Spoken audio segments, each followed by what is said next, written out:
ಸ್ನೇಹಿತರೆ ನಮಸ್ಕಾರ. ಕನ್ನಡ ಚಿತ್ರರಂಗದಲ್ಲಿ ಅದರಲ್ಲೂ ಕೂಡ 90ರ ದಶಕದಲ್ಲಿ ಅತ್ಯಂತ ಸುಂದರವಾಗಿದ್ದಂತಹ ಸ್ಫುರದ್ರೂಪಿ ಯುವಕ ಮತ್ತು ನಟನಾಗಿ ಗುರುತಿಸಿಕೊಂಡು ಅದ್ರ ಜೊತೆಗೆ ಒಬ್ಬ ಅದ್ಭುತ ಡ್ಯಾನ್ಸರ್ ಅನ್ನುವಂಥ ಹೆಗ್ಗಳಿಕೆಯನ್ನು ಕೂಡ ಪಡೆದಂತಹ ಒಬ್ಬ ಅದ್ಭುತವಾದಂಥ ಕಲಾವಿದ ಅಂತ ಹೇಳಿದ್ರೆ ಅದು ಶಶಿಕುಮಾರ್. ಹೌದು, ಶಶಿಕುಮಾರ್ ಕನ್ನಡ ಚಿತ್ರರಂಗದ ಒಬ್ಬ ಮೇರು ಪರ್ವತ, ಒಂದು ಅದೃಷ್ಟದ ನಕ್ಷತ್ರ. ಶಿವರಾಜ್ ಕುಮಾರ್, ಜಗ್ಗೇಶ್ ಅಂತಹ ನಟರ ತಲೆಮಾರಿಗೆ ಸೇರಿದಂತಹ ಶಶಿಕುಮಾರ್ ಒಂದು ಸಮಯದಲ್ಲಿ ಕನ್ನಡ ಚಿತ್ರರಂಗದ ಬ್ಯುಸಿಯೆಸ್ಟ್ ನಾಯಕ. ಆದರೆ ಒಂದೇ ಒಂದು ಘಟನೆ ಶಶಿಕುಮಾರ್ ಅವರ ಕಂಪ್ಲೀಟ್ ಜೀವನವನ್ನೇ ಬದಲಾಯಿಸಿ ಬಿಡ್ತು ಅಂತ ಹೇಳಿದ್ರೆ ಬಹುಶಃ ನೀವು ಬಿಲೀವ್ ಮಾಡೋಕ್ಕೂ ಸಾಧ್ಯವಿಲ್ಲ. ಫಿಟ್ ಆ್ಯಂಡ್ ಫೈನ್ ಆಗಿದ್ದಂಥ ಶಶಿಕುಮಾರ್ ಅವರ ಒಂದು ಇಡೀ ಜೀವನದ ಬಾಡಿ ಲ್ಯಾಂಗ್ವೇಜ್ ಇದೆಯಲ್ಲ, ಇದೊಂದು ಘಟನೆ ಬದಲಾಯಿಸಿ ಬಿಡ್ತು. ಕೇವಲ ಅಷ್ಟು ಮಾತ್ರವಲ್ಲ, ಅವರ ಕೆರಿಯರನ್ನು ಕೂಡ ಹಳ್ಳ ಹತ್ತುವಂತೆ ಮಾಡಿತು. ಹಾಗಾದರೆ ಏನದು ಘಟನೆ? ಅವತ್ತು ಅಲ್ಲಿ ನಡೆದದ್ದೇನು? ಬದುಕುಳಿದಿದ್ದೆ ಹೇಗೆ? ಶಶಿಕುಮಾರ್ ಬದುಕುಳಿದ್ದೇ ಒಂದು ಪವಾಡ, ವಿಸ್ಮಯ ಅಂತಲೇ ಹೇಳ್ಬೋದು. ಅದು ಹೇಗೆ, ಏನಾಗಿತ್ತು ಅಲ್ಲಿ, ಎಲ್ಲವನ್ನು ಕೂಡ ನಿಮ್ಮ ಮುಂದೆ ಇಡ್ತಾ ಹೋಗ್ತೀನಿ. ಅದಕ್ಕಿಂತ ಮುಂಚೆ ನೀವಿನ್ನೂ ಕೂಡ ನಮ್ಮ ಚಾನಲನ್ನು ಸಬ್ಸ್ಕ್ರೈಬ್ ಮಾಡಿಲ್ಲ ಅಂದರೆ ದಯವಿಟ್ಟು ಕೂಡಲೇ ಸಬ್ಸ್ಕ್ರೈಬ್ ಮಾಡಿ ಸ್ನೇಹಿತರೆ. ನಾನು ಈಗಾಗಲೇ ಹೇಳಿದಂತೆ ಶಶಿಕುಮಾರ್ ಕನ್ನಡದ ಒಬ್ಬ ಪ್ರಖ್ಯಾತ ನಟ, ಸ್ಟಾರ್ ಹೀರೋಗಳಲ್ಲಿ ಒಬ್ಬರು.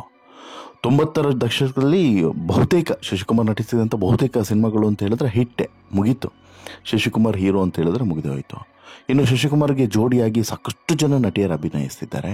ಎಲ್ಲರೂ ಕೂಡ ಶಶಿಕುಮಾರ್ ಬೇಕು ಹೀರೋ ಅಂತ ಹೇಳ್ಬಿಟ್ಟು ಕೇಳ್ತಾ ಇದ್ರು. ಆ ರೀತಿಯಾದಂಥ ಒಂದು ಕಾಲ ಅದು. ಯಾಕಂತ ಹೇಳಿದ್ರೆ ಅಂತಹ ಸ್ಫುರದ್ರೂಪಿ ಯುವಕ ಶಶಿಕುಮಾರ್ ಆ ಕಾಲದಲ್ಲಿ. ಇವತ್ತಿಗೆ ದಪ್ಪವಾಗಿ ಸ್ವಲ್ಪ ಮೈಯೆಲ್ಲ ಬೆಳೆಸ್ಕೊಂಡು ಚಬ್ಬಿಯಾಗಿ ಕಾಣುವಂಥ ಶಶಿಕುಮಾರ್ ಅವತ್ತು ತುಂಬ ಸುಂದರವಾಗಿದ್ದರು. ಹಲವು ಹಿಟ್ ಸಿನಿಮಾಗಳನ್ನು ಕೂಡ ಕೊಟ್ಟಿದ್ರು. ಇನ್ನು ಶಶಿಕುಮಾರ್ ಅದ್ಭುತವಾದಂಥ ಡ್ಯಾನ್ಸರ್, ಎರಡನೇ ಮಾತೇ ಇಲ್ಲ. ಡ್ಯಾನ್ಸ್ ಮಾಡಿದರೆ ಎಲ್ಲರೂ ಕೂಡ ಕುಣಿದು ಕುಪ್ಪಳಿಸಬೇಕು, ಆ ರೀತಿ ಕುಣಿಸ್ತಾ ಇದ್ರು. ಆದರೆ ಒಂದೇ ಒಂದು ಘಟನೆ ಅವರ ಜೀವನವನ್ನೇ ಬದಲಾಯಿಸಿ ಬಿಡ್ತು ಅಂತ ಹೇಳಿದ್ರೆ ಬಹುಶಃ ನೀವು ನಂಬಲಿಕ್ಕೆ ಸಾಧ್ಯವಿಲ್ಲ. ಅಂಥದ್ದೊಂದು ದೊಡ್ಡ ಆಘಾತ, ಅಂಥದ್ದೊಂದು ದೊಡ್ಡ ದುರಂತ ಅವರ ಹಣೆಯಲ್ಲಿ ಬರೆದಿತ್ತು ಅಂತೇಳಿ ಅನಿಸುತ್ತೆ. ಅವತ್ತು ನಡೆದಂಥ ಅದೊಂದು ಘಟನೆ ಶಶಿಕುಮಾರನ್ನು ಕಂಪ್ಲೀಟಾಗಿ ಬದಲಾಗುವಂತೆ ಮಾಡಿಬಿಡ್ತು. ಅವತ್ತು ನಡೆದಂತಹ ಘಟನೆ ಏನಾಯಿತು ನೋಡ್ತಾ ಹೋಗೋಣ ಬನ್ನಿ. ಶಶಿಕುಮಾರ್ ಚಿತ್ರರಂಗಕ್ಕೆ ಕಾಲಿಟ್ಟಿದ್ದು ಚಿರಂಜೀವಿ ಸುಧಾಕರ ಸಿನಿಮಾದ ಮೂಲಕ. ರಾಘವೇಂದ್ರ ರಾಜ್ಕುಮಾರ್ ಚಿತ್ರಕ್ಕೆ ಹೀರೋ ಆಗಿದ್ರು. ಈ ಸಿನಿಮಾ 1988ರಲ್ಲಿ ರಿಲೀಸ್ ಆಯಿತು. ಈ ಚಿತ್ರದಲ್ಲಿ ವಿಲನ್ ಆಗಿ ಗಮನವನ್ನು ಸೆಳೆದವರು ಶಶಿಕುಮಾರ್. ಇದಾದ ಬಳಿಕ 1989ರಲ್ಲಿ ಬಂದಂಥ ಯುದ್ಧಕಾಂಡ ಸಿನಿಮಾದ ಮೂಲಕ ಶಶಿಕುಮಾರ್ ಸಾಕಷ್ಟು ಜನಪ್ರಿಯತೆಯನ್ನು ಪಡೀತಾರೆ. ರವಿಚಂದ್ರನ್ ನಟನೆಯ ಈ ಚಿತ್ರದಲ್ಲಿ ವಿಕ್ಕಿ ಹೆಸರಿನ ಪಾತ್ರವನ್ನು ನಿಭಾಯಿಸ್ತಾರೆ ಶಶಿಕುಮಾರ್. ಯಾವುದರಲ್ಲಿ? ಯುದ್ಧಕಾಂಡ ಸಿನಿಮಾದಲ್ಲಿ. ಇದಾದ ಬಳಿಕನೇ ಬಂದಿದ್ದು ಸಿ.ಬಿ. ಶಂಕರ್, ರಾಣಿ ಮಹಾರಾಣಿ, ಬಾರೆ ನನ್ನ ಮುತ್ತಿನ ರಾಣಿ, ಈ ರೀತಿಯಾದಂಥ ಹಿಟ್ ಸಿನಿಮಾಗಳು. ಈ ನೆಲೆಯನ್ನು ಕಂಡುಕೊಳ್ಳೋದಕ್ಕೆ ಇದು ಸಹಾಯ ಮಾಡಿತು. ಇದಾದ ಬಳಿಕ ಹೀರೋ ಆಗಿ ಗಮನ ಸೆಳೆಯೋದಕ್ಕೆ ಆರಂಭಿಸ್ತಾರೆ ಶಶಿಕುಮಾರ್ ಹಾಗೂ ಮಾಲಾಶ್ರೀ ಅವರ ಜೋಡಿ ಇದೆಯಲ್ಲ, ಇದು ಕನ್ನಡ ಚಿತ್ರರಂಗದ ಸೂಪರ್ ಹಿಟ್ ಜೋಡಿ ಅಂತಲೇ ಬಣ್ಣಿಸ್ತಾರೆ. ಇವತ್ತಿಗೂ ಕೂಡ ಇವರಿಬ್ಬರ ಹೆಸರು ಹೇಳಿದ್ರೆ ಇವರು ನಟಿಸಿದಂಥ ಸಿನಿಮಾಗಳು ಹಾಗೇನೆ ಕಣ್ಮುಂದೆ ಬಂದು ಹೋಗ್ತವೆ. ಅಂತಹ ಅದ್ಭುತ ಸಿನಿಮಾಗಳಲ್ಲಿ ಇವರಿಬ್ಬರು ಕೂಡ ಒಟ್ಟಿಗೆ ನಟಿಸ್ತಾರೆ, ಒಟ್ಟಿಗೆ ಅಭಿನಯಿಸ್ತಾರೆ. ಇನ್ನು 1998ರಲ್ಲಿ ಬೆಂಗಳೂರಿನ ಟರ್ಫ್ ಕ್ಲಬ್ ಸಮೀಪ ಒಂದು ಅಪಘಾತ ಸಂಭವಿಸಿಬಿಡುತ್ತೆ. ಇವರು ಪೀಕ್ನಲ್ಲಿದ್ದಂಥ ಸಮಯ ಅದು. ಯಾವುದೋ ಸಿನಿಮಾದ ಮಾತುಕತೆಯನ್ನು ಮುಗಿಸಿ ಹೋಗ್ತಿದ್ದಂಥ ಸಂದರ್ಭ. ಆಗ ನಿತ್ಯ ಶೂಟಿಂಗ್, ಒಂದಲ್ಲ ಎರಡಲ್ಲ, ಮೂರು ಸಿನಿಮಾದ ಶೂಟಿಂಗ್ಗಳನ್ನು ಕೂಡ ಮಾಡ್ತಿದ್ರು ಅನ್ನೋಂಥ ಮಾಹಿತಿ ಇದೆ. ಬೆಳಿಗ್ಗೆ ಒಂದು, ಮಧ್ಯಾಹ್ನ ಒಂದು, ಸಂಜೆ ಒಂದು, ಆ ರೀತಿಯಾಗಿ ಬ್ಯುಸಿ ಇದ್ದಂತಹ ಶಶಿಕುಮಾರು ಟರ್ಫ್ ಕ್ಲಬ್ ಸಮೀಪ ಹೋಗ್ತಿದ್ದಂಥ ಸಂದರ್ಭದಲ್ಲಿ ಅಪಘಾತ ಸಂಭವಿಸುತ್ತೆ. ಈ ಅಪಘಾತದ ಬಗ್ಗೆ ಸ್ವತಃ ಶಶಿಕುಮಾರ್ ಹೇಳಿದ್ರು ಕೂಡ. ಅಂದರೆ ರೇಸ್ ಕೋರ್ಸಿಂದ ಮುಂದೆ ಹೋಗುವಂಥ ಶಿವಾನಂದ ಸರ್ಕಲ್ಗೆ ಹೋಗುವಂಥ ಸರ್ಕಲ್ ಅದು, ಅಲ್ಲಿ ಈ ಅಪಘಾತ ಸಂಭವಿಸುವಂಥದ್ದು. ಈ ಬಗ್ಗೆ ಸ್ವತಃ ಶಶಿಕುಮಾರ್ ಹೇಳೋದನ್ನು ಕೇಳಿದ್ರೆ ಬಹುಶಃ ಮೈಯೆಲ್ಲ ಜುಮ್ ಅನ್ಬೋದು ನಿಮಗೆ.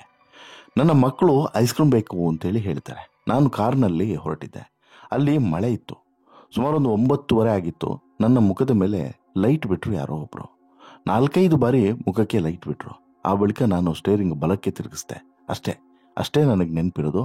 ಆಳ ಬಳಿಕ ಎದ್ದು ನೋಡಿದ್ರೆ ನಾನು ಆಸ್ಪತ್ರೆಯಲ್ಲಿ ಬಿದ್ದಿದ್ದೆ ಅಂತ ಹೇಳಿಬಿಟ್ಟು ಶಶಿಕುಮಾರ್ ಹೇಳ್ತಾರೆ. ಆ ಸಂದರ್ಭದಲ್ಲಿ ಶಶಿಕುಮಾರ್ ಅವರಿಗೆ ಸಾಕಷ್ಟು ಆಫರ್ಗಳು ಬರ್ತಾ ಇದ್ವು. ಆದರೆ ಅಪಘಾತ ಆಗಿ ಅವರ ಕಾಲಿಗೆ ಸರ್ಜರಿ ಮಾಡಿಸಿಕೊಂಡು ಬಳಿಕ ಅವರು ಬರ್ತಿದ್ದಂಥ ಎಲ್ಲ ಆಫರ್ಗಳನ್ನೆಲ್ಲ ತಿರಸ್ಕರಿಸುವಂಥ ಪರಿಸ್ಥಿತಿ ಬಂತು.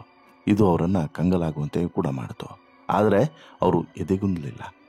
ಸಪೋರ್ಟಿಂಗ್ ಪಾತ್ರಗಳನ್ನು ಮಾಡ್ತಾ ಬಂದರು. ಒಂದಾದ್ಮೇಲೊಂದು ಸಿನಿಮಾಗಳನ್ನು ಇವತ್ತಿಗೂ ಕೂಡ ಮಾಡ್ತಾ ಬಂದಿದ್ದಾರೆ. ಅವತ್ತಿಗೆ ಇವರು ಆ ಘಟನೆಯಿಂದ ಎದ್ದು ಬಂದಿದ್ದಿದೆಯಲ್ಲ, ಅದೇ ಒಂದು ಪವಾಡ. ಅಂದರೆ ಅಲ್ಲಾದಂಥ ಘಟನೆ ಮತ್ತು ಅಲ್ಲಿಂದ ಎದ್ದು ಬಂದಿದ್ದಿದೆಯಲ್ಲ, ಅದೇ ಒಂದು ದೊಡ್ಡ ಪವಾಡ. ಅದು ಹೇಗಾಯಿತು ನೋಡ್ತಾ ಹೋಗೋಣ ಬನ್ನಿ. ಅದು 1998 ಜುಲೈ 31. ಆ ಸಂದರ್ಭದಲ್ಲಿ ಸಾಲು ಸಾಲು ಸಿನಿಮಾಗಳಲ್ಲಿ ಈ ಶಶಿಕುಮಾರ್ ನಟಿಸ್ತಾ ಇದ್ರು.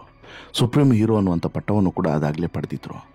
ಬೆಂಗಳೂರಿನ ಶಿವಾನಂದ ವೃತ್ತದಲ್ಲಿ ಶಶಿಕುಮಾರ್ ಕಾರು ಆಕ್ಸಿಡೆಂಟ್ ಆಗುತ್ತೆ, ಅಪಘಾತ ಆಗುತ್ತೆ. ಈ ಅಪಘಾತದಲ್ಲಿ ಶಶಿಕುಮಾರ್ ಅವರ ಮುಖಕ್ಕೆ ಗಂಭೀರವಾದಂಥ ಗಾಯವಾಗುತ್ತೆ, ಮೂಗು ಡ್ಯಾಮೇಜ್ ಆಗುತ್ತೆ. ಸುಂದರ ನಟನ ಮೂಗೆ ಡ್ಯಾಮೇಜ್ ಆಗೋದ್ರಿಂದ ಅವರು ಶಶಿಕುಮಾರ್ ಅಂತೇಳಿ ಗುರುತೇ ಸಿಗದಷ್ಟು ಬದಲಾಗಿ ಹೋಗ್ತಾರೆ. ಇನ್ನು ಆ ಸಂದರ್ಭದಲ್ಲಿ ಎಷ್ಟರ ಮಟ್ಟಿಗೆ ಇವರು ಒದ್ದಾಡಿದ್ರು ಅಂತ ಹೇಳಿದ್ರೆ, ಒಂದು ಕಡೆಯಿಂದ ಕಂಪ್ಲೀಟ್ ಆಗಿ ಅವರ ಲುಕ್ಕೇ ಬದಲಾಗಿ ಹೋಗಿರುತ್ತೆ. ಇದಾದ ಬಳಿಕ ಎಂಟು ಗಂಟೆಗಳ ಕಾಲ ಆಪರೇಷನನ್ನು ಮಾಡ್ತಾರೆ. ಆಮೇಲೆ ಶಶಿಕುಮಾರ್ ಅವರು ಒಂದು ಹಂತಕ್ಕೆ ಬರ್ತಾರೆ. ಕೆಲವು ಪತ್ರಿಕೆಗಳಲ್ಲಿ ಶಶಿಕುಮಾರ್ ಅವರಿಗೆ ಡ್ಯಾನ್ಸ್ ಮಾಡೋದಕ್ಕಾಗೋದಿಲ್ಲ, ಫೈಟ್ ಆಗಲ್ಲ ಅಂತ ಹೇಳ್ಬಿಟ್ಟು ನೆಗೆಟಿವ್ ವರದಿಗಳೇ ಆಗ ಬಂದಿದ್ವಂತೆ. ಹೀಗಾಗಿ ಅವರಿಗೆ ಸಿನಿಮಾ ಅವಕಾಶಗಳೇ ಬರಲಿಲ್ಲ. ಲಕ್ಷಾಂತರ ರೂಪಾಯಿಯನ್ನು ದುಡಿತಿದ್ದಂಥ ಶಶಿಕುಮಾರ್ ಆರ್ಥಿಕವಾಗಿ ಸಿಕ್ಕಾಪಟ್ಟೆ ಸಂಕಷ್ಟಕ್ಕೆ ಒಳಗಾಗಿ ಬಿಡ್ತಾರೆ. ಆಗ ಅವರಿಗೆ ಮದುವೆ ಆಗಿ 2 ಮಕ್ಕಳು ಕೂಡ ಇರ್ತಾರೆ. ಬಾಡಿಗೆ ಮನೆಯಲ್ಲಿ ಶಶಿಕುಮಾರ್ ವಾಸ ಮಾಡುವಂಥ ಪರಿಸ್ಥಿತಿ ನಿರ್ಮಾಣ ಆಗಿತ್ತೆ. ಪತಿ ಬದುಕಲಿ ಅಂತ ಹೇಳ್ಬಿಟ್ಟು ಅವರ ಪತ್ನಿ ಸಾಕಷ್ಟು ವ್ರತವನ್ನು ಮಾಡ್ತಾರೆ, ದೇವರ ಮೊರೆಯನ್ನು ಹೋಗ್ತಾರೆ. ಮುಖಕ್ಕೆ ಫ್ಲಾಶ್ ಲೈಟು ಬಿಟ್ಟಿದ್ದಷ್ಟೇ ಬಿಟ್ಟರೆ ಬೇರೇನೂ ಕೂಡ ನನಗೆ ಗೊತ್ತಿಲ್ಲ ಅಂತ ಹೇಳ್ಬಿಟ್ಟು ಶಶಿಕುಮಾರ್ ಹೇಳಿದ್ರೆ, ಇನ್ನು ಅದಾದ ಬಳಿಕ ನಾನು ಯಾರಿಗಾದರೂ ಫೋನ್ ಮಾಡಿದರೆ ದುಡ್ಡಿಗೋಸ್ಕರ ಫೋನ್ ಮಾಡಿರ್ತೀನೇನೋ ಅಂತ ಹೇಳ್ಬಿಟ್ಟು ಎಲ್ಲರೂ ಏನೇನೋ ಸುಳ್ಳನ್ನು ಹೇಳ್ತಾ ಇದ್ರಂತೆ. ಪ್ರಪಂಚ ಏನು ಅಂತ ಹೇಳ್ಬಿಟ್ಟು ಆಗ ನನಗೆ ಅರ್ಥ ಆಯಿತು ಅಂತ ಹೇಳ್ಬಿಟ್ಟು ಸ್ವತಃ ಶಶಿಕುಮಾರ್ ಅದಾದ ಬಳಿಕ ಹೇಳ್ಕೊಳ್ತಾರೆ. ಇದಾದ ಬಳಿಕ ಡ್ಯಾನ್ಸ್ ಕರ್ನಾಟಕ ಡ್ಯಾನ್ಸ್ ಶೋನಲ್ಲಿ ಈ ಎಲ್ಲ ಕಥೆಗಳನ್ನು ಅವರು ಬಿಚ್ಚಿಟ್ಟಿದ್ರು. ಜೊತೆಗೆ ಈ ವೀಕೆಂಡ್ ವಿತ್ ರಮೇಶ್ ಕಾರ್ಯಕ್ರಮದಲ್ಲೂ ಕೂಡ ಈ ಬಗ್ಗೆ ಹೇಳಿದರು ಕೂಡ. ಆದರೆ ಇಲ್ಲಿ ಒಂದಷ್ಟು ಟ್ವಿಸ್ಟುಗಳು ಕೂಡ ಇದ್ದಾವೆ. ಯಾಕಂತ ಹೇಳಿದ್ರೆ ಇದು ಯಶಸ್ಸಿನ ಉತ್ತುಂಗದಲ್ಲಿ ನಡೆದಂತಹ ಒಂದು ಘಟನೆ. ಈ 2-3 ವರ್ಷಗಳ ಕಾಲ ಒಂದು ರೀತಿಯಲ್ಲಿ ಚಿತ್ರರಂಗದಿಂದ ದೂರ ಉಳಿಯುವಂಥ ಪರಿಸ್ಥಿತಿ ಅವತ್ತು ಬರುತ್ತೆ ಅಂತ ಹೇಳಿದ್ರೆ ಅದು ಅನ್ಬಿಲೀವೇಬಲ್. ಯಾಕಂತ ಹೇಳಿದ್ರೆ ಅಂಥದ್ದೊಂದು ದೊಡ್ಡ ಘಟನೆ ಅಲ್ವಾ ಅದು. ಶಶಿಕುಮಾರ್ ಅವರ ಜೀವನವನ್ನೇ ಬದಲಾಯಿಸಿದಂಥ ಘಟನೆ ಅಲ್ವಾ. ಬಟ್ ಇಲ್ಲಿ ಹಿರಿಯ ಪತ್ರಕರ್ತರು ಒಂದು ಟ್ವಿಸ್ಟನ್ನು ಕೊಡ್ತಾರೆ, ಈ ಇಡೀ ಘಟನೆಗೆ ಟ್ವಿಸ್ಟನ್ನು ಕೊಡ್ತಾರೆ. ಯಾರು? ಗಣೇಶ್ ಕಾಸರಗೋಡು ಅವರು ತಮ್ಮ ಕನ್ನಡ ಮಾಣಿಕ್ಯ ಹೆಸರಿನ ಚಾನಲ್ನಲ್ಲಿ ಶಶಿಕುಮಾರ್ ಈ ಅಪಘಾತದ ಬಗ್ಗೆ ಅವರು ಒಂದಷ್ಟು ಮಾಹಿತಿಗಳನ್ನು ಬಿಚ್ಚಿಟ್ಟಿದ್ದಾರೆ. ಏನು, ಗಣೇಶ್ ಅವರು ಮತ್ತು ಶಶಿಕುಮಾರ್ ಅವರು ಒಂದು ಕಾಲದ ಸ್ನೇಹಿತರು. ಸುಳ್ಳನ್ನು ಪದೇ ಪದೇ ಹೇಳಿದರೆ ಅದು ಸತ್ಯವಾಗಿ ಬಿಡುತ್ತೆ ಅಂತ ಹೇಳ್ಬಿಟ್ಟು ನಂಬಬೇಡ ಶಶಿಕುಮಾರ್, ನೀನು ಹೇಳಿದಂಥ ಒಂದೊಂದು ಸುಳ್ಳನ್ನು ನಾನು ಬಿಚ್ಚಿಡ್ತೀನಿ ಅಂತ ಹೇಳ್ಬಿಟ್ಟು ಸ್ವತಃ ಅವರೇ ಹೇಳ್ತಾರೆ. ಅದು ಕೂಡ ನೀನು ಅಪಘಾತದ ಬಗ್ಗೆ ಹೇಳಿದಂಥ ಸುಳ್ಳು ಅಂತ ಹೇಳ್ಬಿಟ್ಟು ಸ್ವೀಕರಿಸು ಗೆಳೆಯ ಅಂತಲೂ ಕೂಡ ವಿಡಿಯೋದ ಆರಂಭದಲ್ಲೇ ಹೇಳಿ ಒಂದಷ್ಟು ವಿಚಾರಗಳನ್ನು ಗಣೇಶ್ ಕಾಸರಗೋಡು ಅವರು ಹೇಳ್ತಾರೆ. ಅಂದು ಮುಂಜಾನೆ ಎದ್ದು ನಾನು ನೇರವಾಗಿ ಹೋಗಿದ್ದು ಆ ಅಪಘಾತವಾಗಿ ನೀನು ಮಲಗಿದ್ದಂಥ ಆಸ್ಪತ್ರೆಗೆ. ರಿಸೆಪ್ಷನ್ನಲ್ಲಿ ವಿಚಾರಿಸಿ ನೀನು ಮಲಗಿರುವಂಥ ಕೋಣೆಗೆ ಬಂದು ನೋಡಿದ್ರೆ ಘಮ್ ಅಂತೇಳ್ಬಿಟ್ಟು ರಮ್ಮಿನ ವಾಸನೆ ಮೂಗಿಗೆ ಬಿಡೀತು. ಕೆಟ್ಟ ವಾಸನೆ ಅದು. ನೀನು ಬೆಡ್ ಮೇಲೆ ನರಳುತ್ತಾ ಇದ್ದೆ. ಮುಖದಲ್ಲಿ ಅಲ್ಲಿ ಇಲ್ಲಿ ಪ್ಲಾಸ್ಟರ್ ಥರ ಏನೋ ಅಂಟಿಸಿದ್ರು. ನೀನು ನನ್ನನ್ನು ನೋಡಿ ಮುಖ ಮುಚ್ಚಿಕೊಳ್ಳುವಂಥ ಪ್ರಯತ್ನವನ್ನು ಮಾಡಿದೆ. ನಾನು ತಡೆದಾಗ ನನ್ನ ಕೈಗಳನ್ನು ಹಿಡಿದು ಕುಳೋ ಅಂತ ಹೇಳಿಬಿಟ್ಟು ಅಳಲು ಆರಂಭಿಸಿದೆ. ಆಗಲೇ ಗೊತ್ತಾಗಿದ್ದು ಅಪಘಾತದಲ್ಲಿ ನಿನ್ನ ಮುಖದ ಸ್ವರೂಪವೇ ಬದಲಾಗಿದೆ ಅಂತ ಹೇಳ್ಬಿಟ್ಟು. ನಿನಗೆ ಅಮಲು ಇನ್ನೂ ಕೂಡ ಇಳಿದಿರಲಿಲ್ಲ. ತೊದಲು ಮಾತನಾಡ್ತಾ ಇದ್ದೆ. ಏನಾಯ್ತು ಗೆಳೆಯ ಅಂತ ಹೇಳ್ಬಿಟ್ಟು ರಮ್ಮಿನ ಕೆಟ್ಟ ದುರ್ವಾಸನೆಯನ್ನು ಸಹಿಸಿಕೊಂಡು ನಾನು ಕೇಳ್ತೀನಿ. ನಿನ್ನೆ ರಾತ್ರಿ ಸ್ವಲ್ಪ ಹೆಚ್ಚೆ ಹಾಕಿಬಿಟ್ಟೆ. ಎಲ್ಲಿಂದ ಹೊರಟನೋ ಎಲ್ಲಿಗೆ ಬಂದು ತಲುಪಿದ್ನೋ ಗೊತ್ತಿಲ್ಲ. ಗುಂಡು ಹಾಕಿ ಕಾರು ಹತ್ತಿದಷ್ಟೇ. ಶಿವಾನಂದ ಸ್ಟೋರ್ಸ್ ಹತ್ರ ಬರ್ತಾ ಇದ್ದಂತೆ ಕಂಟ್ರೋಲ್ ತಪ್ಪಿತ್ತು. ಎಲ್ಲ ಎರಡೆರಡು ಕಾಣತೊಡಗಿತ್ತು. ಸ್ಟೇರಿಂಗ್ ತಿರುಗಿಸಿದಷ್ಟೇ, ಬೇರೆ ಏನು ಕೂಡ ನಂಗೆ ಗೊತ್ತಿಲ್ಲ. ಕಾರು ಡಿವೈಡರ್ಗೆ ಬಡಿದು ಆ ಕಡೆಯ ಫುಟ್ಪಾತ್ ಏರಿ ನಿಂತಿತ್ತು.